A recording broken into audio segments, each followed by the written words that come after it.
Hey, good morning. This is Riggs. Let me show you Riggs. Oh, Riggs, where are you? My muddy boy, I'm in the barn. I know I look exhausted. I'm exhausted. But I have something to say, and it's just heavy on my heart. And that's what this little short video is called. It's about the heart. I've been on social media, just Facebook, and YouTube with my friend Daryl Passo, doing lives on Sunday. And we are constantly saying the same thing. And I just want to run something by you as I brush my boy here, get him ready to go outside. There's a lot of doctrine going out there, and I'm talking to Christians right now. A lot of going back and forth about you're going to hell if you believe this, and you know you're not saved and whatever. But let me just go through it. Okay, how are we saved? We realize that we're sinners, and a holy and righteous God says no sin enters heaven. And there's nothing that we could do or be good enough to ever earn our way to heaven because we're not holy. We're not perfect. We're not righteous. There's only one, and that is God. And so God made a way for us. He sent his son, Jesus Christ, God the Son in the flesh, came and dwelt among us. And he came for the purpose of taking all of those who would come to him that he foreknew, because he knew who would come to him, take the sin of all of those upon himself, and he died on a cross, the most horrific death possible in those times. He was crucified and he died in our place, paying our punishment that we deserve for the sins that we commit, past, present, future, for all mankind, all peoples who would come to him and call him Lord.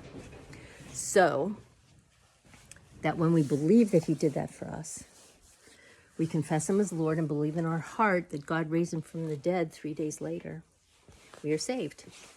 That's called justification. We're justified. We're made righteous in God's eyes, and we're no longer enemies of the Father. Okay, so that's the gospel. The process that happens after that is sanctification, and here's where all of the battle is. Easy believism, or hyper grace it's called, says you just believe. You believe the facts that I just gave you, the gospel, and you're saved.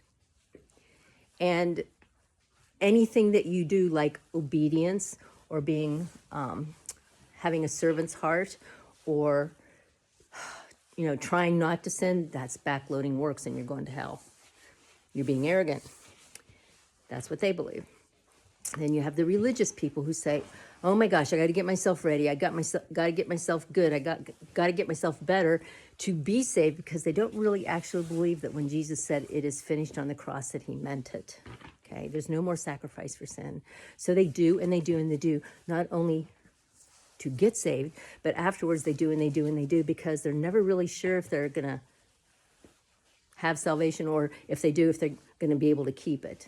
Okay, so the first message in all of this is we can't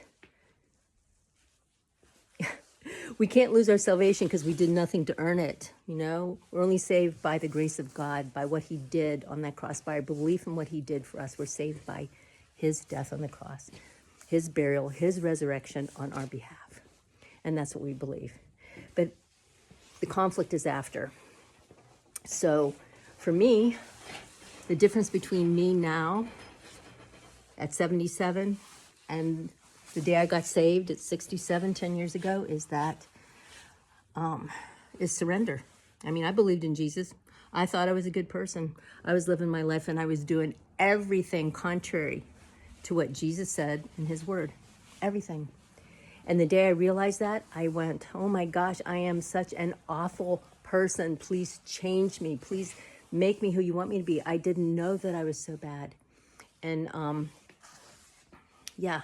so without even knowing anything, I surrendered my heart to him. I gave him my heart and said, do what you want with me. Do what you want. So throughout this 10 years of studying and talking to people and debating and learning, I realized that that was the huge difference in me. I surrendered. I gave him my life. I gave him my heart. The Lord looks at the heart.